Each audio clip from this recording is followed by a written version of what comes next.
Fala da Jahal, seja muito bem-vindo para mais uma aula de mandarim. Meu nome é Lin Ken, eu estou aqui para decifrar mandarim para você. E no vídeo de hoje nós vamos falar sobre 5 dicas para pronúncia. Eu entendo que o mandarim ele é um idioma complicado, principalmente pela situação de que as pronúncias são muito difíceis para os brasileiros. E muitas vezes, por conta disso, uma galera empaca por conta disso, tá? Então, vamos lá. A primeira dica que eu dou para você é expresse bem o som, tá? Como assim expressar o som bem?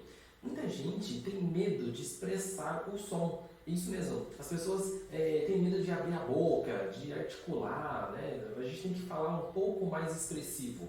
Essa é a primeira dica que eu dou para você. Não tenha medo de fazer essas caretas, né? Mesmo que você precise fazer. Por exemplo, nós temos um semivogal em mandarim que ele é o U, né? U. E para você fazer esse som, infelizmente você vai ter que fazer o biquinho. Então eu já vi aluno ter vergonha de fazer biquinho na frente das pessoas e por conta disso, essa pessoa ela não consegue reproduzir o som adequado.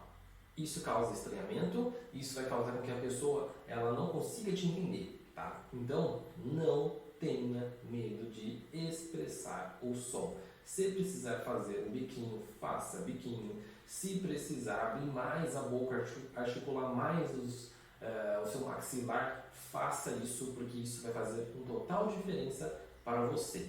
Beleza? Então, essa é a primeira dica. A segunda dica é a ordem, né? Muitas vezes as pessoas falam assim, pô, mas eu não consigo reproduzir um som. Eu consigo entender, eu consigo pescar ali a diferença entre um e o outro, mas eu não consigo reproduzir. Dito isso, eu tenho uma notícia para te dar. Se você está nesse nível, sabe que você está no caminho correto. Isso mesmo, porque existe uma hierarquia, né,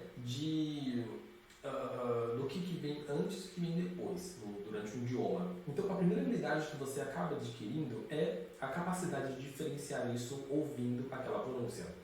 Tem gente que não consegue nem perceber a diferença entre um e o outro, né? Sabe quando você está aprendendo o mandarim e aí você fala com seu amigo, sua amiga, estou aprendendo mandarim.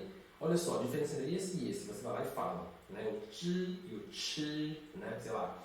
Aí o seu amigo fala assim, mas para mim é tudo igual, né? Então, ali você percebe que existe uma diferença entre você, que é capaz de diferenciar essas duas sílabas só de ouvindo, né? Não quer dizer que você sabe reproduzir, mas só de você conseguir diferenciar ouvindo ela, você já está um passo na frente daquelas pessoas que não conseguem diferenciar, tá? Então, entenda uma coisa, se você souber diferenciar no ouvido, você já está indo no caminho certo, tá? Você não precisa ficar desesperado, achando que você nunca vai conseguir falar, não é bem assim, tá? Tudo é um processo, tá? Então saiba disso antes de mais nada.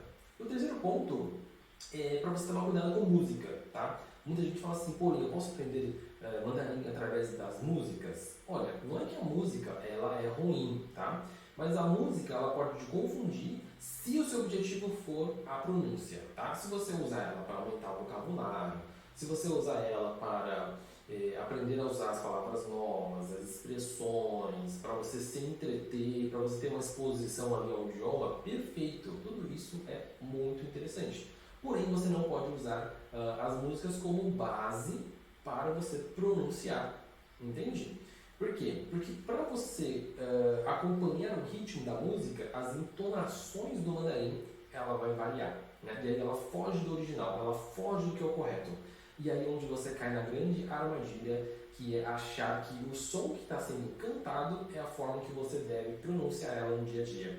E aí que você acaba se frustrando, né, caindo nessa armadilha, tá? E se você está gostando desse vídeo até agora, curta esse vídeo, comenta aqui embaixo o que você está achando e não se esqueça de se inscrever no canal, porque toda semana temos aula nova aqui, tá bom? Bom, a quarta dica é que você ouça pessoas diferentes e sotaques diferentes. Por que sotaques diferentes? Porque a China ela é muito grande e dependendo da região que a pessoa ela vai falar com uma pronúncia diferente. E não é que existe um errado ou um certo, né? Mas existem pessoas diferentes com sotaques diferentes. E é interessante que você saiba diferenciar eles, você saiba entender a mesma palavra, só que ditas de forma diferente, entendeu? Por exemplo, nós temos o sotaque aqui no Brasil, né? O paulista vai falar porta, né? Se for mais de interior, vai puxar mais o R, vai ser porta, né? Se for carioca, vai ter o sotaque carioca, que é porta, né? Então você percebe o quê? Que se você só ouve um único sotaque, uma única pessoa falar, você não vai ser capaz de identificar a palavra quando você ouvir uma outra pessoa de outro sotaque falando, entendeu? Então, essa é uma dica interessante para você ter, tá?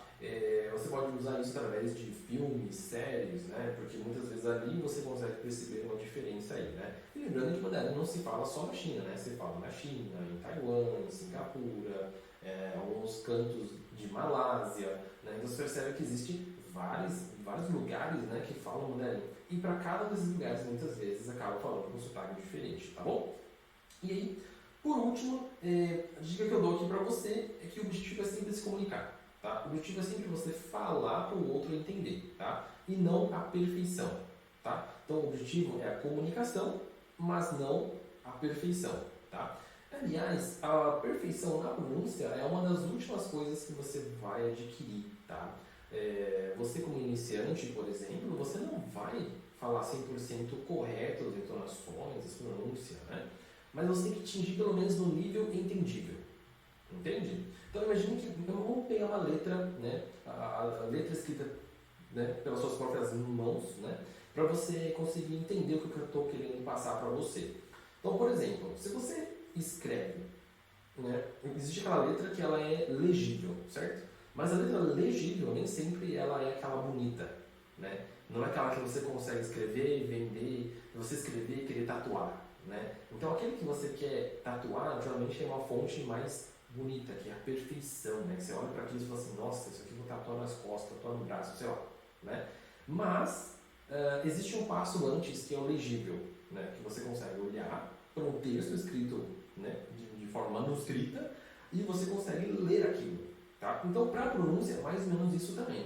Então, você tem que atingir um nível de que seja legível, de que seja entendível o que você está falando. Mas não busque a perfeição de cara no começo. Né? Óbvio que se você se aproximar mais da perfeição, melhor fica. Né? Só que você vai gastar uma energia muito grande ali que nem sempre você vai conseguir alcançar a perfeição. E, aliás, a perfeição não é o seu objetivo inicial. O seu objetivo inicial é que você seja entendível. Entende? Então, saiba diferenciar esses dois, tá bom? Então é isso. Espero que vocês tenham gostado desse vídeo. A gente se vê na próxima. 谢谢你，再见。